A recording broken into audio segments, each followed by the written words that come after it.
Hello everyone, Trophy Wine Hunter. Welcome back to my YouTube channel. Today I'm doing a review of a seminar I attended at Whistler Cornucopia 2023. So Whistler Cornucopia is a event that happens in Whistler, BC every November for about 2 weeks, and it's a food and wine kind of festival. And they have lots of different events, wine dinners, food, and kind of classes and culinary stage. And then these wine appreciation or wine seminars. This one was really interesting to me. It was the wines of the Loire Valley, which I'm not that familiar with. And it was done up by Paul, who's a well-known agent who has, great knowledge of the region. So really fun. I was really excited to kind of learn from him about the wines from the Loire Valley. And I love that he picked different wines from different regions and kind of went through the different regions. So it's not so much about the wines themselves, but the different examples. One thing he mentioned is the Loire Valley is a very nice place. It's a very rustic in terms of people are very friendly, but at the same time, it was a former summer home for many of the royalty in the, I guess, 1700s or 1600s. We went through 9 wines, and you get a little tasting sample of each wine, about again 2 to 3 ounces. But what I really enjoyed, it was just different variety of wines and the different regions. So kind of just a little bit of a tour of the Loire Valley in terms of the wines. And so I thought that was really interesting to kind of do. So I'm going to brief notes about each one of these. And, don't focus too much on the scores themselves. I'm not even get the producers or the vintages right, but more kind of the general comments of the different types of wines that are available in the Loire Valley. Short video of the wine lineup. So it was 9 different wines. And we started off with the Domaine Moussi 2021 Moussamousettes. This was an interesting wine because the technique, I think it's called Saignée, is predates champagne. So basically it's no secondary fermentation and it's unfiltered. So it's kind of a sparkling, but it might be a little bit of cloudiness. So it was kind of an interesting taste. I'm not sure I really would drink this all the time, but it was interesting to taste because it's kind of almost yeasty in terms of the tasting. So I had some black plums and some cherries on it, a little bit of bitterness and a little bit of quite a little bit of short aftertaste to this and a little bit of licorice and spice. So it was really interesting to try. I'm not sure this is my type of thing. It's a blend of Cabernet Franc and 2 local grapes called Grulot and Picot de Onis. So interesting product, and I thought it was just fun to taste. If I had to rate it in terms of a point score, it'd probably be like 86 points. Next wine was the Domaine de la Chaise 2021 Touraine Chenonceaux Blanc. So this is a Loire Valley Sauvignon Blanc. Interesting to compare to most Sauvignon Blancs that we are used to, like the New Zealand Sauvignon Blancs. Taste nothing like it. It doesn't have as much acidity. And it almost tastes like a Pinot Gris in terms of and smells like a Pinot Gris. It does have like orange marmalade kind of taste and citrusy elements, and there's a bit of a grayness in terms of its kind of its aromas and its flavors. So kind of almost like cheese, like kind of fermented cheese, that type of smell and taste. So that's why I think it goes quite well with cheese and fish. So neat to drink a Sauvignon Blanc from the Touraine region in Loire Valley. So again, probably around 86 point wine. Next wine we had was the Domaine Fouassier 2021, not 2022, Sancerre les Chasseignes. And again, I don't drink a lot of Sancerre, but it reminds me that I should try more of it. Again, Sauvignon Blanc, but I guess the people in Sancerre kind of don't treat it like Sauvignon Blanc. They call it Sancerre, just like Paul was mentioning. People from Chablis don't really think their wines are Chardonnay. It's Chablis because it's distinctive. This producer only makes single vineyard Sancerres. And so this was really neat.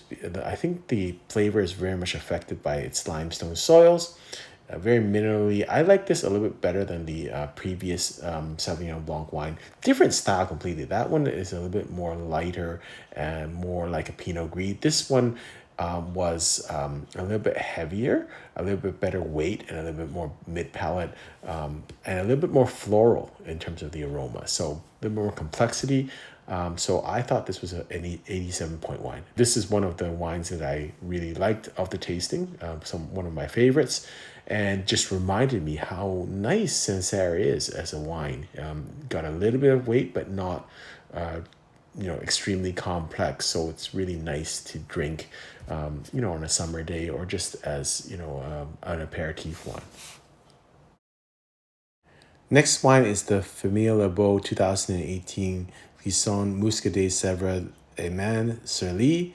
And I did another video, which I'll put at the end of this, where I reviewed a wine I really liked from Muscadet Sevre et Maine called from Domaine de la Combe, and that was the 2020. This one I didn't like as much as Domaine de la Combe's wine that I had, mostly because I thought it was a little green and a little bit low in acidity. So I'm not sure if you can actually age Muscadet Sevre et Maine, at least at this level, at the value level, that much. I think it would be a little bit better if it was maybe a little fresher.